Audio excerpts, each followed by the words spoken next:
Are you looking to buy a new RV? We're going to give you the tips that you need to have to find that perfect RV, to get the best deal, to get the best pricing, and to find the right models that you want to have. And at the very end of this video, you want to hang around all the way to the end because we got a guy that has over 40 years in the RV business that told us which ones to buy and which ones to stay heck away from. So stay tuned to the very end.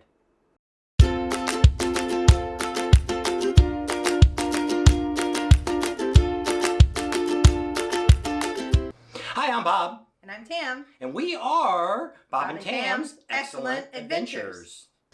Okay, so the first thing you got to figure out is, do you want to buy new or used? We're going to go through some of the things to help you find and pick out the right RV. First off, you got to figure out if you're going to be just a weekend warrior or if you're going to be out there for months at a time, because that depends on the quality and the build that you expect to have. You also need to figure out what you want to pull. Do you want to have a vehicle where you just kind of pull the trailer behind you? Do you want like a fifth wheel that goes in the back of a pickup truck? Or are you going to want a motorhome or even a van? Those are some decisions you have to make before you even figure it out. Then you need to figure out what kind of floor plan you want. Do you want a front bedroom? Do you want a rear bedroom? Where do you want the bathroom? How many doors do you want to enter? You want a walk around bed? All those are things you need to think about before you even can figure out which one you want. So we start out with how we all started out first is we started going to the RV shows. We started going to the RV shows trying to get an idea of what we kind of wanted and what we wanted to get. And when we started looking at the RV shows, what ended up happening was they all kind of looked the same. So we basically got home, we started talking about it, what we wanted and what we could get away with. First, I wanted something that would last forever.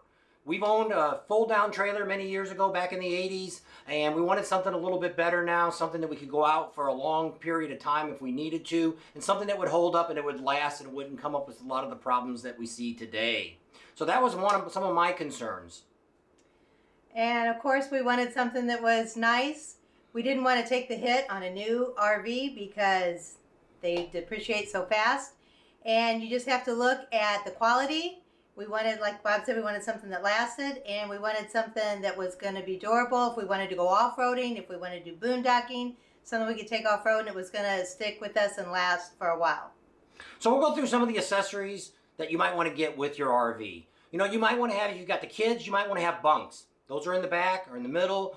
You can stack the kids up high. You know, a lot of times people they think about just putting the dinette down. Well, it's great when they're little kids, but as they get bigger, they may not want to sleep together anymore. So you might want to do those bunks. You might want to look at the kitchen. You know, some people can get in there and they're not planning on doing a lot of cooking or a lot of preparing in the kitchen. But you want to have, you might be one that wants to do a chef. You might want to have an island. You might want to have a lot larger kitchen than you would have in other models. You might want to decide, like in our case, we wanted to have our own private bedroom. You know, which in that turn turned around having a queen size bed.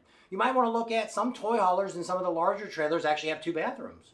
You know, you don't end up with 2 showers, but you do end up with 2 toilets, it's kind of like a half bath. So that's another option. If you got kids hanging out, you want to have a little extra room, you might want to look at that. You want to decide, do I want couches? Do I want a table? We actually have in the back of our RV is what's called a Happy Jack bed. It actually raises all the way up because we have a toy hauler. You can pull in a motorcycle, toys, or whatever, and then it comes down. Why we went with the Happy Jack bed is if the grandkids come along, it's a place for them to stay. 90% of the time, that bed's up against the roof and we never bring it down. But that's just another option that we decided we wanted. We also wanted a walk-around bed. That way, when one of us gets out of bed, you don't have to crawl over the other one in the middle of the night, or vice versa. Some beds are turned sideways, and then that person can't get out. Just like she said, it's hard to make the bed if you can't get around it. You want to make sure, too, if you're looking at beds, if you're measuring, a lot of them come as a full size or a queen size bed, you're going to want to measure that bed and see what size that mattress is. Just because it says it is doesn't mean that that's the actual size. Because the odds are, the model that they sell you, the bed, you're not going to sleep on that very long. We've got a really nice bed in ours. We were lucky that the people just upgraded it before we bought it, and it's actually better than the bed we have in our house. So that's really neat. Other thing you want to think about is storage. You know, how much stuff are you going to need to store? So there's some other things you might also consider. So some of the things you might want to think about is you can get solar. The solar that you're pretty much buying from the dealer is all it's going to do is keep your house battery charged up. It's not going to give you power to run a microwave, things like that.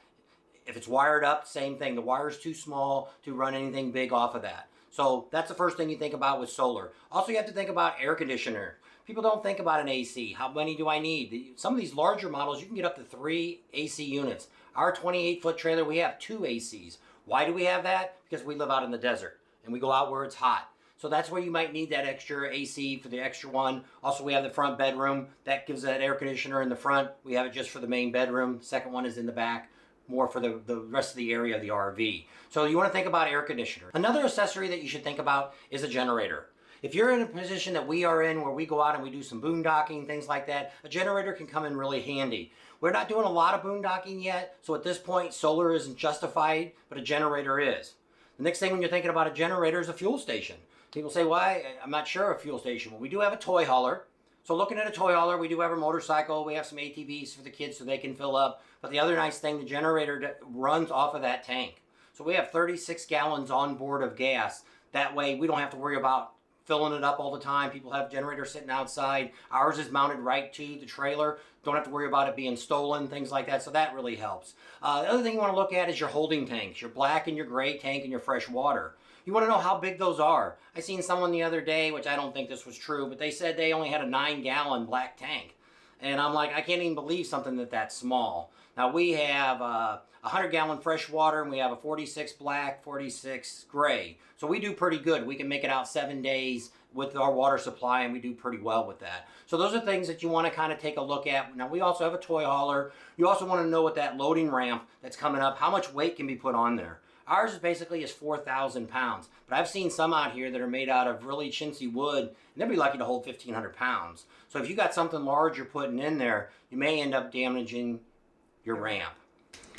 Now you've decided what you want, but do you have a big enough vehicle to pull it if it's a tow vehicle? They say over 50% of the trailers out here on the road are overloaded for the vehicle they're towing, or the trailer's already overloaded because they got too much payload on it. So those are the things you really got to think about when you're buying your vehicle. Also, you got to make sure you have a good enough vehicle to tow it with and you have the right size trailer to fit with it. And don't always rely on the dealer to give you the right information. So the other things you want to look at is you got to think about how much your stuff weighs. You know, water is really heavy. I forget how many pounds a gallon of water is. I think it's 7 pounds, I think is what it was, but I'm not sure. You have to look it up. But that adds up. You know, we have 46 gallons, so that adds up pretty quick. You know, you got to figure your groceries, tools, grills, etc. All that stuff you're putting in there. Also, in our case, where we have a toy hauler, you got to add that weight of whatever that toy is you're putting in. You know, if you're putting in a motorcycle or a four-wheeler, or if you're putting a Jeep in the back of your vehicle, you got to add all that up and you add to that weight and look at your tag and make sure you're not overloaded and your truck's not overloaded or your car you're pulling it with. Another thing that you should really think about when you're looking at your RV is you want to make sure you know where your hookups are at. You know, your electric, your water, and your sewer. One of the things that we found out, which ours actually is the ideal place, is it's right in the middle of the RV. Because a lot of the older parks have the hookup all the way up front, and then a lot of the newer parks have them in the rear, and a lot of times they can stretch those out far. I actually carry 3 sewer hoses on my RV. I actually have 4, but we've only used 3. You know, typically they give you 1. Well, if you're not in the right place, you're not going to be able to stretch it. Same thing with the water hose, your fresh water. Some people only have a 25 foot. You may have to go farther than that. So you want to think about that when you're looking at your trailer. If everything's up in the front, you know, you're going to have a long haul to drag everything to the back, and you're going to have a lot of accessories extra that you're going to have to buy. Okay, now you're ready to go to the dealership. You've done your homework, and there's things you need to know when you get to the dealership. First, make sure your salesperson owns an RV. There's a lot of times they're just there, they're a salesman, they just want to sell you whatever they got in their lot. They don't really know a whole lot about RVing and what your needs are. So make sure they show you a picture of their family at a campsite. They'll do that if they really RV. Never tell them how much payment you can afford, because that's one way they get you. They don't tell you the price of anything else. They don't tell you the price of the vehicle, of the RV, or anything else. All they say is, can you afford this amount? And before you know it, when you get home, the RV is twice as what you wanted to pay for it. They've just worked some miracle that now you got to pay on it for 50 years to get to that payment that you can afford. So let's look at a few other things you need to think about. First of all, if you're only coming into this and you're going to start out with an entry-level RV, that's already your first mistake in the first place. You're buying the cheapest of the cheap that they have. So that's the first thing, that if that's what you're looking for, you really ought to think about buying a couple-year-old model and spend that same amount of money maybe on a middle-grade unit, which we're going to talk about towards the end here, goods and bads of those. You want to try to put as much, the idea would be to pay cash for your RV. Okay, so that's the first thing. If you can't do that, put as much money down as you can. And if you're going to finance it, you don't want to add any extra things into the loan. You don't want to add the hitch in there. And if you decide to go with a warranty, which we're going to talk about that in a little bit, you don't want to add all those extra things into the price of your RV, because now you've just added and you're paying all that interest on, plus you're adding more value to an RV that you're going to lose money on if you want to get rid of it soon. So those are the first things you need to think about. The other thing that we found out was you want to get your own financing. Get it all set up before you go. You know, or if you're just looking, don't agree to buy anything. Because what you want to find, what we have found out, that if you go out and get your own financing, you can get a heck of a better deal. If you're watching the video and you want to know who we used, we found an excellent credit union, which actually when we bought a boat, we found them through there. Actually, it's not in the state we live in. It was in Utah. A credit union gave us a really good interest rate. Everything was just bang, bang, bang. It was Simple. Less than a week. We had our check. We was able to go down and pick it up. It was all done. So it really worked out good for us. The other thing that we found out with that is we bought a motorcycle one time. I financed it through the Harley Davidson. When I got it, I got home. I wanted to refinance it. Bad news. I couldn't get that low interest rate because now the bank, even though it's brand new, they look at it as a second loan. It's a used vehicle. So that's another thing that's why you want to get all your financing checked out before you even go and look to see what you can afford, know what your payments are going to be on what you're spending the money on. So make sure you kind of look at that.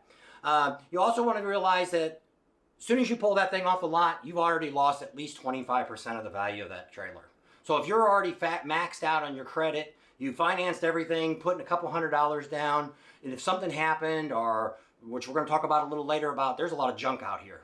People buy it, a year down the road, it starts falling apart. You still owe way more money than this thing's worth. So you're in that upside down. Yeah. And don't impulse buy. When you go in, if you know what you want and you're going to get a good deal, then go for it. But if you go in and they, oh, it's beautiful and I want it and this is great, don't impulse buy. Make sure before you go in, you know what you want and you know what you want to pay. And just like here, there's a lot of YouTube channels. Once you find the model you want, you can go and YouTube it. You can see what people say about reviews, what they like, what they don't like. Pretty much any of the popular units, there is videos out there to tell you the goods and the bad. You can also get on your phone and you can see what they're actually selling it for. When I've been able to do some wheeling and dealing, you can go on there and find another dealer's got it maybe in another state, and they'll say, oh, you have to drive and get it. Well, if you can save $5,000 to $10,000 off that price, it might be worth going over there and having a vacation on the way back. So there's a lot of different options that you can go with other than just impulse buying. So you want to stay away from that, just like the RV shows. People say buy at the RV shows. That's always the best price. You got to realize that RV dealer is probably paying $5,000, $10,000, $20,000 for that spot, for that weekend or week that they're there. So somebody's paying for that. You're paying for that inside that RV that you're buying. So if you've already done your homework and it's a great deal, then you might want to consider it. But if you're not sure, manufactured list price, nobody's paying that for anything. It's not that way. So if you start looking down at the prices, it's very easy to see, which we've seen out here. We've seen trailers knock $40,000 off, seen motorhomes $100,000 off. So do all your homework before you get out there. Good news, bad news. This video is getting to be way too long. So we're going to go ahead and make it a two-part series. So this is where we're going to wrap it up right here on part 1. So stay tuned, and one day you will see part 2. And if everything goes right, we may end up even having to do a part 3 because there's more information than we can put down. And we thought about a whole bunch of other stuff that we could add. So stay tuned. We'll see you on the next video.